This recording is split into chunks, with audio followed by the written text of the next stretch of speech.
Official YouTube channel کو subscribe کریں اور بیل آئیکن کلک کریں۔ نحمده ونصلي ونسلم على سيدنا ومولانا محمد رسوله النبي الأمين المكين الحنين الكريم الرؤوف الرحيم، أما بعد، بسم الله الرحمن الرحيم۔ معزز حاضرین و سامعین، اللہ رب العزت کے فضل و کرم اور اس کی توفیق و عنایت سے ہم اپنی سلسلہ وار گفتگو میں، جس کا موضوع مقام رسالت اور حدیث و سنت کی حجیت ہے،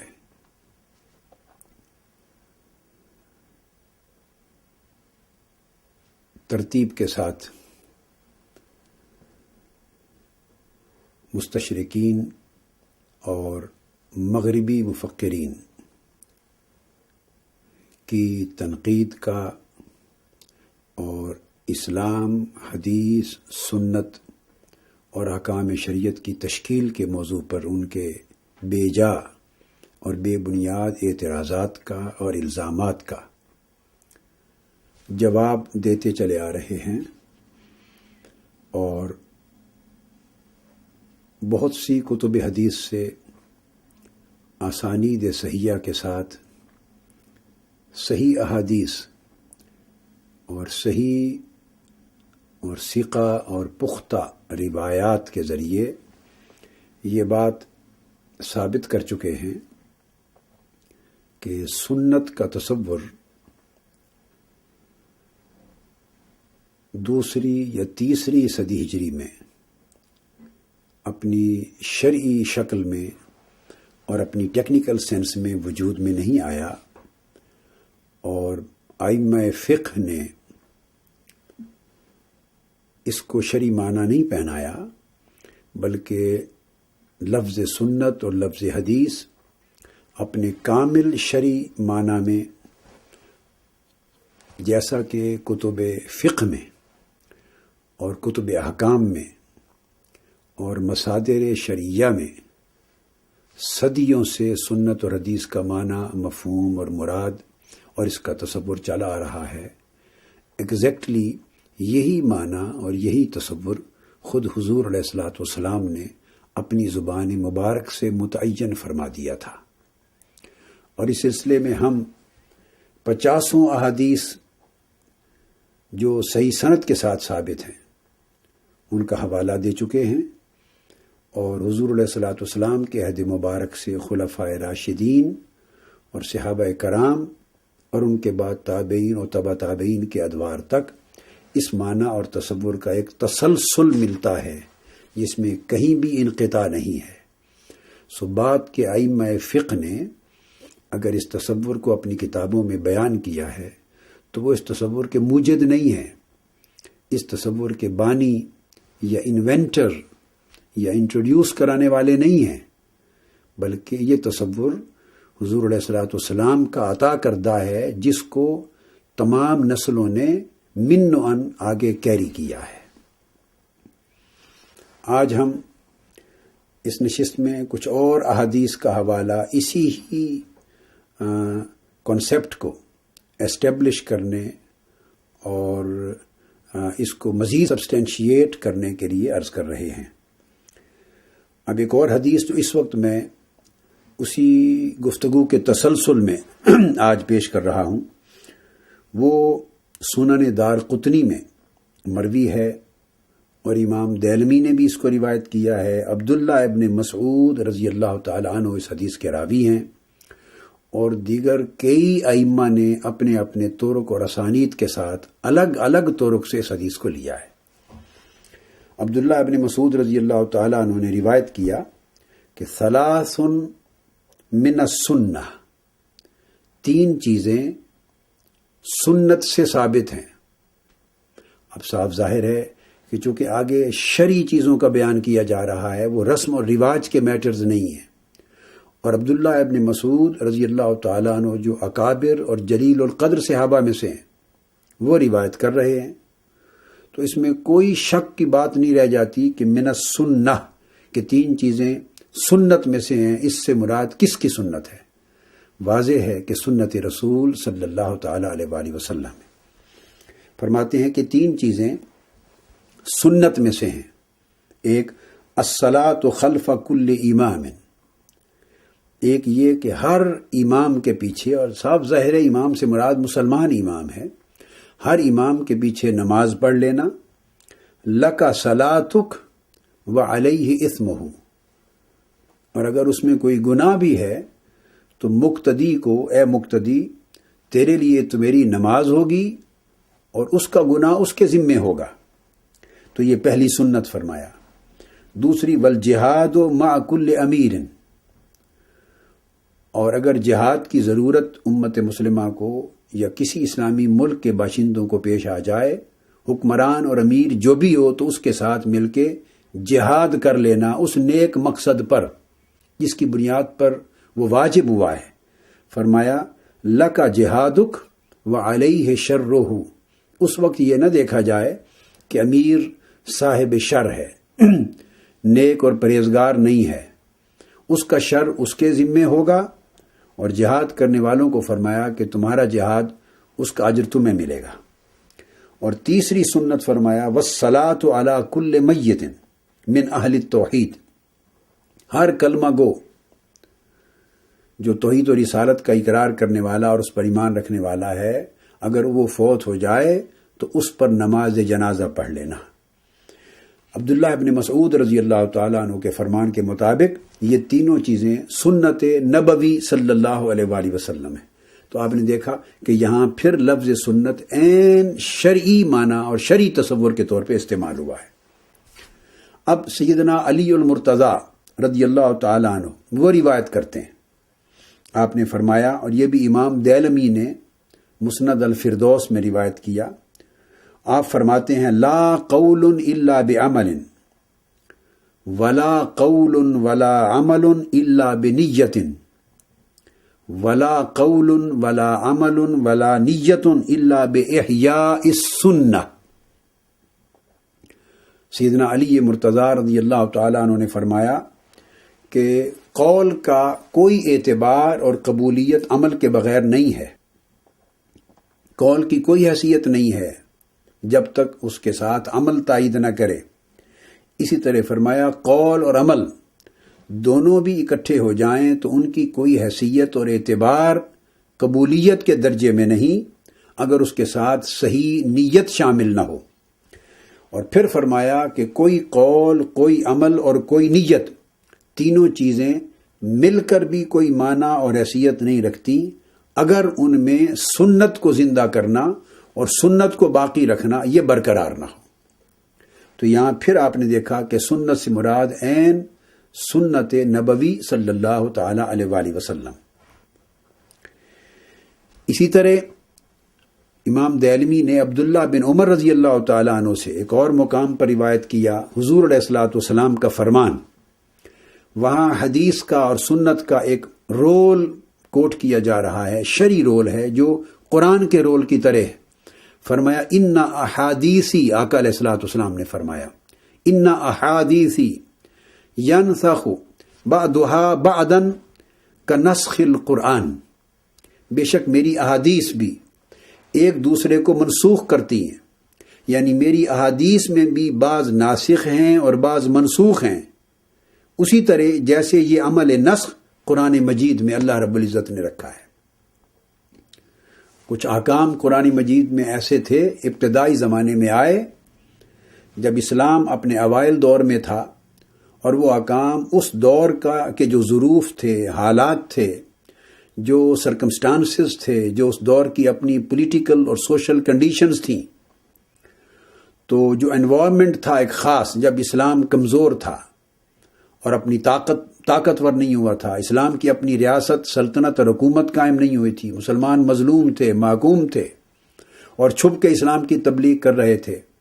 یا دور جاہلیت اور دور کفر و شرک سے نکلے تھے تازہ تازہ، تو ایک گریجول پروسیس تھا انہیں ایمان کی اعلیٰ منزلوں کی طرف لے جانے کا، تو اسلام تدریجاً نافذ کیا جا رہا تھا، احکام قرآنی تدریجاً نازل کیے جا رہے تھے یکے بعد دیگرے، تاکہ جیسے جیسے حالات ان کے بہتر ہوتے جائیں اور ان کی کنڈیشنز امپروو کرتی چلی جائیں، تو احکام قرآن پہلے سے زیادہ مضبوط، پختہ اور قوی یا سخت، جس پر عمل کرنا اب آسان ہو جائے، وہ اترتے چلے جائیں۔ تو گویا پہلے لوگوں کو، سوسائٹی کو تیار کیا جا رہا تھا، اور ان کی تیاری کے مطابق نئے نئے احکام درجہ بدرجہ نازل کیے جا رہے تھے۔ تو اس طرح پہلے احکام منسوخ ہوتے اور بعد کے احکام ناسخ ہوتے، اور وہ منسوخ ہونا یا نسخ کا عمل بھی من وجہن ہوتا۔ اس کا مطلب یہ نہیں ہوتا کہ وہ سارے کے سارے A to Z ایبروگیٹ کر دیے گئے، ریپیل کر دیے جائے، نہیں، بعض اینگلز سے، بعض جہتوں سے، بعض امور میں ان کی اپلیکیشن انفورسمنٹ جو ہے وہ سسپینڈ کر دی جاتی، اور ان کی جگہ نئے آرڈر کی، کمانڈمنٹ کی انفورسمنٹ آ جاتی۔ تو یہ نسخ کا ایک عمل تھا قرآن مجید میں، جو کہ بمشکل اس وقت مفسرین کی تحقیق کے مطابق 5 آیات تک ناسخ و منسوخ کا یہ عمل ملتا ہے۔ فرمایا آقا علیہ الصلوۃ والسلام نے، اسی نسخ فی القرآن کی طرح میری احادیث میں بھی نسخ کا عمل ہے، یعنی میری بہت احادیث ایسی ہیں، کیونکہ 23 برس کا ایک پورا عرصہ ہے نا جو آقا علیہ الصلوۃ والسلام کا زمانہ بعثت ہے، تو حضور علیہ السلام نے جو فرمایا مکی دور میں، اور بہت سی چیزیں ہیں جو لوکل سرکمسٹانسز کے مطابق، جو امیجیٹ جو کنڈیشنز تھی لوگوں کی، اس کے مطابق ایک حکم صادر فرمایا۔ بعد ازاں وہ حالات بدل گئے، تو حالات کے بدلنے کے ساتھ حکم بدلنا لازم ہو گیا، تو آقا علیہ السلام نے دوسرا حکم دے دیا، تو دوسرا حکم پہلے کا منسوخ ہو گیا۔ تو حدیث میں روایتاً پہلا بھی درج ہو گیا، کسی صحابی نے جب پہلا دور آقا علیہ الصلوۃ والسلام کے ساتھ گزارا، اور پھر وہ باہر تبلیغ کے لیے چلا گیا، یا جہاد کے لیے کہیں باہر گیا، یا تجارت کے لیے باہر گیا، باہر تبلیغ کے لیے سیٹل ہو گیا، یا اس کی شہادت ہو گئی یا وفات ہو گئی، تو اپنے اسی سفر کے دوران یا باہر کے قیام کے دوران جو کچھ اس نے پہلے زمانے میں حضور علیہ الصلوۃ والسلام سے سنا تھا، یا آنکھوں سے آقا علیہ السلام کی سنت میں سے جو عمل دیکھا تھا، وہ آگے روایت کر دیا۔ پھر تابعین، تبع تابعین کے طریق سے وہ روایت آگے چل پڑی، وہ روایت پھر آگے کنوے ہوتی گئی، کتابوں میں درج ہو گئی۔ بعد ازاں جب حالات بدل گئے، تو آقا علیہ الصلوۃ والسلام نے مناسب سمجھا کہ جو رعایت اس وقت دی گئی تھی، اب لوگ ایمان میں پختہ ہو گئے ہیں، عمل کا کے عادی ہو گئے ہیں، اور زیادہ کثرت کے ساتھ، سختی کے ساتھ اب بہتر عمل کو، اونچے درجے کے عمل کو اپنا سکتے ہیں۔ تو پھر آقا علیہ السلام نے اس کو ریپلیس کر کے ایک نیا آرڈر دے دیا، نئی سنت جاری فرما دی۔ اب پہلے زمانے میں یہاں سے کسی چلے جانے والے نے یا باہر کے ملک سے ایک آیا، قبول ایمان کیا، 1-2 مہینے رہا، ایک عمل دیکھا، واپس اپنے ملک میں چلا گیا اور جا کے نیریٹ کر دیا، رپورٹ کر دیا، اور اس کو بعد کے زمانے کا عمل معلوم نہیں ہے کہ بعد کے زمانے میں آقا علیہ الصلوۃ والسلام نے نیا آرڈر جاری کیا۔ تو یہ ایک بالکل نیچرل پروسیس تھا سوسائٹی میں، جس طرح ایوولوشن ہوتا ہے حالات کا، پولیٹیکل ایوولوشن، سوشل سرکمسٹانسز کا ایوولوشن، ریلیجس تھاٹس اور اس کے سرکمسٹانسز کا ایوولوشن۔ تو یہ ایوولوشن کا ایک ایوولوشنری پروسیس ہوتا ہے، ڈیولپمنٹل پروسیس ہوتا ہے، ایک ارتقاء کا عمل ہوتا ہے، تو ساتھ ہی ساتھ احکام چلتے چلے جاتے ہیں اور لوگوں کو ساتھ لے کے چلتے ہیں۔ یہ ایک فطری عمل ہے، تدریج کا عمل ہے، اس کو گریجول انفورسمنٹ کا عمل کہتے ہیں، اور یہی نسخ تھی۔ تو آقا علیہ السلام نے فرمایا کہ بے شک میری احادیث بھی بعض احادیث کو اسی طرح منسوخ کرتی ہیں جس طرح یہ عمل نسخ قرآن کی آیات میں ہے۔ تو آپ نے دیکھا کہ یہاں سنت رسول اور حدیث رسول کا ایک رول، ایگزیکٹلی شرعی رول بیان کیا جا رہا ہے کہ سنت ہی ایک حکم شریعت دیتی، اور حالات کے بدل جانے کے بعد پھر نئی سنت اور نئی حدیث ایک نیا حکم شرعی دیتی۔ تو مثلا پہلے ایک وقت میں آقا علیہ الصلوۃ والسلام نے منع فرمایا، اوائل دور میں جب لوگ دور جاہلیت سے، کفر و شرک کے دور سے نکلے، تو اس وقت منع فرمایا حضور علیہ السلام نے قبروں کی طرف جانے کا اور قبروں کی زیارت کرنے کا یا قبروں پہ وزٹ کرنے کو منع فرمایا۔ تو انیشل زمانے میں حکم تھا منع کا، بعد ازاں حضور علیہ الصلوۃ والسلام نے کیٹیگوریکلی اور پازیٹیولی اور امپیریٹیولی حضور علیہ السلام نے حکم دے دیا کہ اب قبور کی زیارت کو جایا کرو. اور اس حدیث میں آپ نے خود فرمایا، ایک ہی حدیث ہے جو منسوخ حصے کو بھی بیان کر رہی ہے اور ناسخ حصے کو بھی بیان کر رہی ہے. آپ نے فرمایا نہیتکم عن زیارت القبور فزوروہا، میں تمہیں منع کرتا تھا اوائل دور میں قبروں کو وزٹ کرنے سے، اب میں تمہیں حکم دیتا ہوں، یہ میرا حکم ہے کہ اب قبروں کی زیارت کو جایا کرو، قبروں کی زیارت کو جایا کرو. تو زیارت قبور کا حضور علیہ السلام نے حکم دے دیا. یہ حدیث صحیح ہے اور مرد اور عورت، ہر مسلمان مرد اور عورت کے لیے اب اس کا اطلاق عام ہو گیا، اس کی اجازت عام ہو گئی. اور پھر آقا علیہ السلام نے اپنی اور اپنے صحابہ اور اہل بیت کی سنت سے اس عمل کو ثابت کیا. تو اسی طرح پہلے حکم تھا کہ اگر آگ پر پکی ہوئی چیز کوئی کھا لی تو حضور علیہ السلام نے فرمایا کہ اس کے بعد وضو دوبارہ کریں.